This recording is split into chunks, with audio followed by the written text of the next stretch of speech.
लोहे का गेट खोलते ही कान फाड़ देने वाली आवाज गूंजी। चारों ने एक दूसरे की ओर देखा। राहुल ने मजाक उड़ाने की कोशिश की। अरे ये तो गेट की आवाज है, भूत थोड़ी है। लेकिन सिम्मी धीरे से बोली, आवाज सिर्फ गेट की नहीं थी, इसमें कुछ और भी था।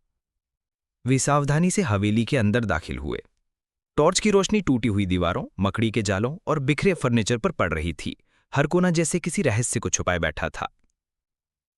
अचानक सीढ़ियों पर कदमों की आहट गूंजी। सबके कदम रुक गए। कविता घबरा कर बोली, कौन है वहां? कोई जवाब नहीं आया। अर्जुन ने टॉर्च सीढ़ियों पर डाली तो दिखा कि वहां कुछ नहीं था। राहुल हंसते हुए बोला, ये सब हमारा वहम है, डरना बंद करो। जैसे ही उन्होंने आगे बढ़ने की कोशिश की, पास रखी एक कुर्सी अपने आप खिसक गई। सबकी आंखें फटी रह गई। सिम्मी ने कांपते हुए अर्जुन का हाथ पकड़ लिया। मैंने कहा था ना, यहां कुछ है। कविता ने साहस जुटाकर बोला, शायद हवा से हिला होगा, अब चलो ऊपर देखते हैं। वे सब सीढ़ियां चढ़ने लगे। सीढ़ियों पर धूल की मोटी परत थी, जैसे बरसों किसी ने यहां कदम ना रखा हो। लेकिन बीच बीच में धूल पर पैरों के निशान साफ दिखाई दे रहे थे, छोटे छोटे, जैसे किसी औरत के हों। सबके गले सूख गए।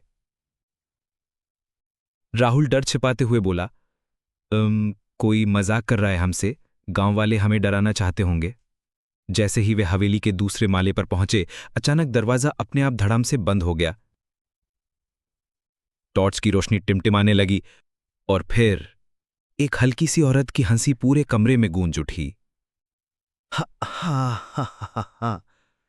कविता चिल्ला पड़ी, ये मजाक नहीं है, यहां कोई है। अर्जुन ने सबको संभाला। घबराओ मत, चलो देखते हैं ये सब क्या है। उन्होंने चारों ओर नजर डाली। कमरे की दीवार पर एक पुराना पोर्ट्रेट टंगा था, एक खूबसूरत औरत का चित्र जिसकी आंखें अंधेरे में चमक रही थी।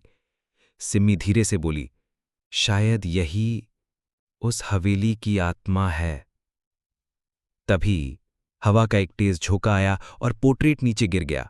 पीछे की दीवार पर खून जैसे लाल रंग से लिखा था, वापस जाओ वरना मौत आ जाएगी। सबके शरीर में सिहरन दौड़ गई। राहुल कांपते हुए बोला, अर्जुन अब तो मान लो, यहां सच में भूत है। चारों एक दूसरे से सटे खड़े थे। कमरा अचानक और ठंडा हो गया।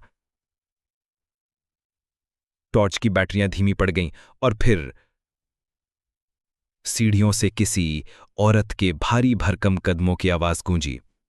धीरे धीरे वो आवाज ऊपर आने लगी। चारों के चेहरों पर खून सूख गया।